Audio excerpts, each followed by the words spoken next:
cara ngisi EWS-nya. Ya. Nanti lembaran yang warna-warni itu. Jadi gambaran EWS itu seperti itu ya.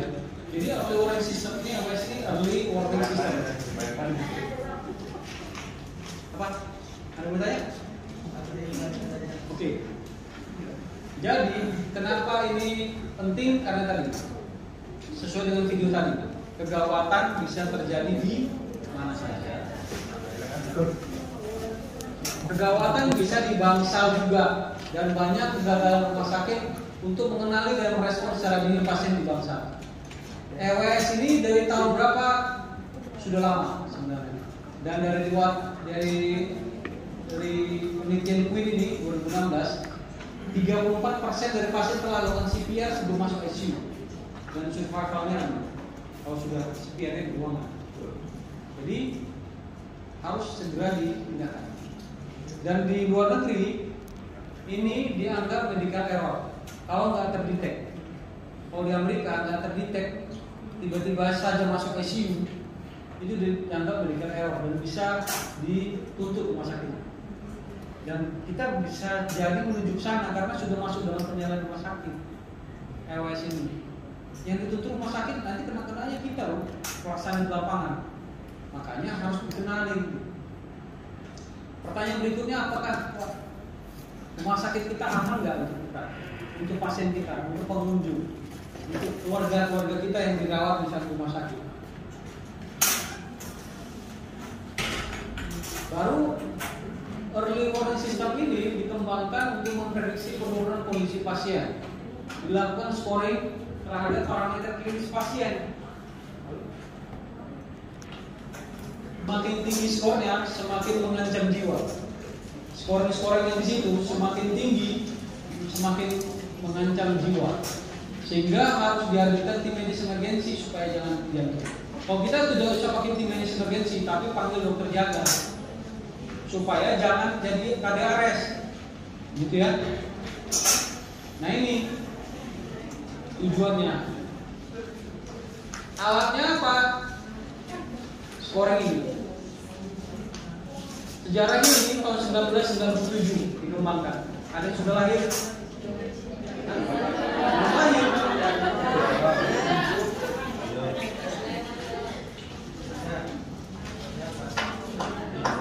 Saya masuk ke dokteran 95. Masih muda kan saya. Baru dia masuk ke standar rumah sakit. Kalau KARS sudah masuk dia, kalau dia STARKES di PAP 23. PAP 23 di STARKES kita. PAP itu rumah sakit menerapkan proses pengenalan perubahan kondisi pasien yang memburuk. Maksud dan tujuannya staf yang tidak bekerja di area kritis atau intensif tidak mempunyai pengetahuan dan pelatihan cukup untuk melakukan kajian kondisi. Banyak pasien yang mengalami kondisi kritis selama rawat inap, maka hal ini diketahui dengan melakukan early warning system. Dilakukan menggunakan sistem skor oleh petugas terlatih. Yang berarti siapa? Bapak Ibu sekalian. Ini dia. Harus ada bukti rekam medisnya, dinilai ini rekam medisnya. Dinilai setiap harinya, setiap tukaran jaga, setiap shiftnya. Dan nanti disuruh ngapain? Diperagain. Kalau dia skornya penuh 10. Kalau dia setengah, cuma ada bukti rekam medisnya sama ada staf medisnya, tapi disuruh scoring EWS dan arti, itu skornya 5. Kalau nggak ada semuanya, skornya 0. Jadi harus lengkap kalau mau dapat lulus. Semua ada rekam medis, ada staf yang ngerti, ada di scoring. Dan kemudian baru melakukan pelatihan seperti ini. Baru kemudian di PAP 24 bahwa ada layanan resusitasi 24 jam. Ini yang disebut dengan kodblue.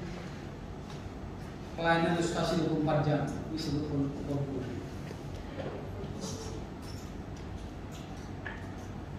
Jadi EWS kodblue itu memang menyambung berbasis bukti bahwa ada orang yang sudah dilatih.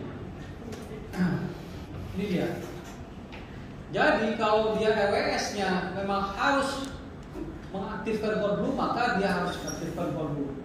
Kalau tidak, maka dikerjakan untuk scoring EWS-nya. Kalau di Sarjito ada kegawatan medisnya itu lapor ke tempat masing-masing. Ini telepon agensi mereka. Kalau kita nggak usah ke dokter jaga dia langsung. Kalau RWS-nya tinggi, ya. Bagaimana caranya? Ini ada regulasinya, ada bukunya tentang RWS dan Code Blue. Silakan dipakai. Nanti saya kasih ke Pak Edi, silakan pakai dan disesuaikan dengan rumah sakit kita. Ya. Ini pelatihan RWS. Dilatih ke seluruh rumah sakit. Baru pelatihan ABCDE-nya, intubasinya, CPR-nya kayak tadi. Harus benar-benar CPR-nya. Jangan ogah-ogahan. Baru kemudian bukti pelaksanaan RWS. RWS pada orang dewasa bisa 7. Apa nilai pertama? Respiratory rate. Kemudian saturasi oksigen. Kemudian ada nggak dikasih tambahan oksigen apa enggak?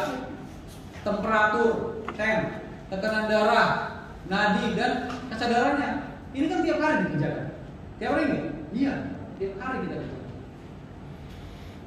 Berapa nih tekanan darahnya waktu pertukaran shift? Kan gitu kan? Tapi nggak ada scoring. Nah, inilah skornya. Itu yang dipegang Bapak Ibu.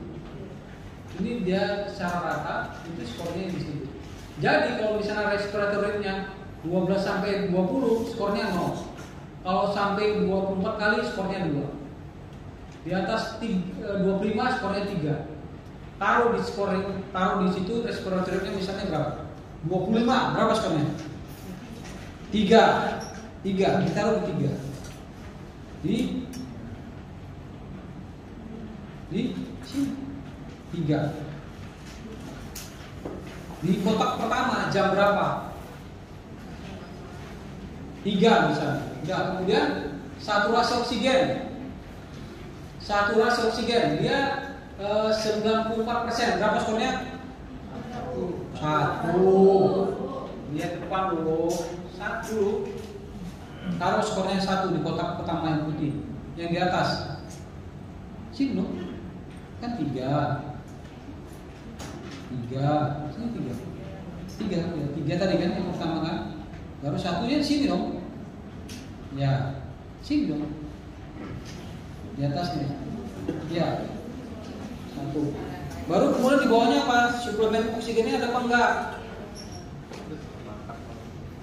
Ditambahin di kotaknya. Berapa? So, ada pakai oksigen dan rasakan 0. Sini berarti oksigen tambahan. Berarti 2. Taruh di sini 2. Tulis 2. Bukan gitu. Di sini 2. 2 di sejajarnya suplemennya. Sejajar suplemen. Ya, betul. 2. Tulis 2 di sejajar suplemen. Ya, betul. Mana? Di sejajar suplemen. Yang tadi juga sejajar nilainya. Enggak, kemudian saturasi oksigen skala 2. Baru kemudian tekanan darah. Tekanan darahnya 110. Berapa skornya? Di depan. 1. Taruh 1 di kotak pertama, sejajar yang tadi, yang dari atasnya. Ini suplemen sih. Ini coba.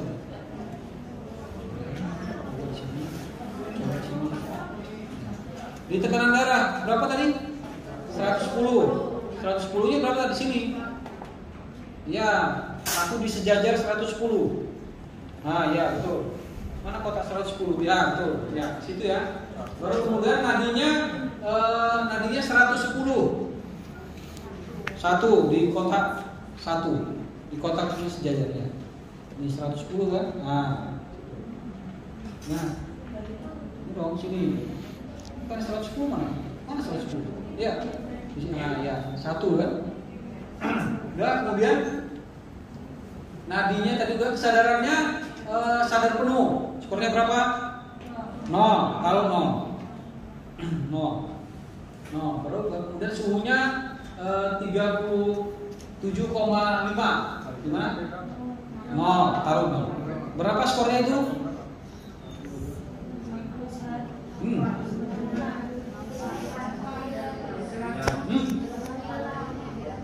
8. Kalau skor totalnya berapa? 8 sini. Ini jamnya berapa tadi? Jam berapa? Misalnya jam 7 pagi. Ya. Taruh skornya jam 7 pagi. Kalau 8 ngapain nanti kita lihat. Lihat. Baca yang di bawah. Baca yang di bawah. Baca yang di bawah. Baca yang di bawah.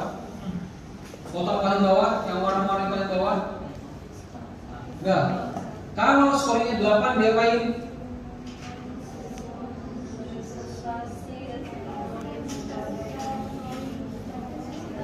8. Ya. Panggil dokter jaga. Pindahkan ke ICU. Gitu. Jadi skornya tadi berapa tadi skornya?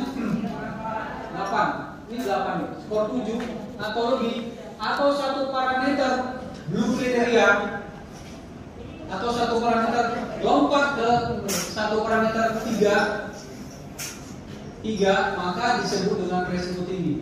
Apa yang harus dilakukan Bapak Ibu sekalian? Pindahkan pasien ke ICU. Kalau dari skor 5 sampai 6 resiko sedang, maka dia per jam. Monitoringnya per jam. Di skornya LWS-nya per jam. Tapi lakukan resusitasi. Misalnya nyeri sekali dia, atau dia sesak sekali kasih oksigen segala macam. Oh, per jam dilihat. Kalau makin buruk, jadi skornya jadi lebih dari 7, pindahkan ke ICU. Atau turun skornya jadi rendah, maka pemantauannya 4 sampai 6 jam. Gitulah LWS. Jadi kalau misalnya skor pertama ternyata di sini sedang. Terus kita resusitasi dengan dokter jaga, ternyata setelah diresusitasi makin buruk. Pindah dia skornya lebih dari 7, maka pindah ke ICU. Kalau dia makin rendah, resikonya rendah, dia tetap di ruangan, tapi dipantau per 4 jam pantau. Pantauannya Pak, LWS lagi, LWS lagi. Gitulah cara melakukan LWS. Paham ya? Jadi LWS ini menentukan apa yang harus kita kerjakan untuk pasien kita.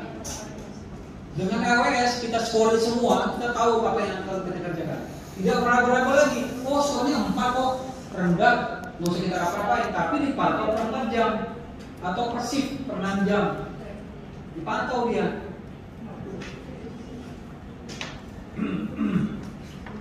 Ya. Kalau anak-anak juga beda, kalau orang obstetrik juga beda. Yang saya print itu yang dewasa dulu. Kalau obstetrik nanti tambahannya adalah urine output tambahan. Nanti saya juga kirimkan ke Pak. Hanya untuk ruangan khusus kebidanan ada urine output. Tapi kalau yang lain tidak ada. Anak juga ada. Gitu ya. Kalau COVID juga beda. Jadi kalau dia skornya 7, maka harus dipanggil dokter jaga. Kalau ini kan mereka punya tim medicine. Nggak usah, kita panggil dokter jaga. Jadi kalau skornya di atas 7, segera panggil dokter jaga ya Bapak Ibu sekalian. Panggil supaya dia apa yang diresusitasi dan lapor BPJP-nya. Dokter Dharma, pasien dokter ini LWS-nya 7. Ceritakan apa LWS 7-nya. Ini dok, temperaturnya 38,5. Saya anjuran saya dokter jaga yang lapor, anjuran saya beredar paracetamol karena LWS di atas 7, saya anjurkan masuk ke HCU atau ICU. Dokter Dharma pasti 7 pasien yang diperhatikan, ya kan? Pindahkan ke ICU, pindahkan ke HCU, ya kan? Ganti dong, ubah dong, diagnosanya tambahan, pokoknya nanti pasiennya nggak cukup, ya kan?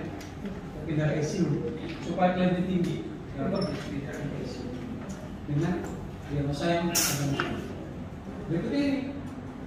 Oke. Nah, setelah resusitasi itu ada level of care. Makin tinggi levelnya 2 dan 3 itu pindah ke ICU atau HCU. Tapi kalau stabil levelnya 0 itu bangsa tadi atau ruang tadi. Begitu caranya. Itulah LWS. Jadi LWS adalah cara mengisi scoring yang kita kerjakan setiap hari. Dok, saya nggak hafal scoring nggak perlu dihafal. Diletakkan di meja station, di dinding station. Jadi waktu Bapak Ibu melakukan vital sign setiap harinya, vital sign setiap shiftnya, di scoring, dimasukkan ke sini. taruh di skornya 4, dipantau pernah. Skornya di atas 7. Harus saya pantau per jam nih. Kalau perlu masuk ICU, konsultasi. Begitulah kira-kira RS. Ada yang mau tanya?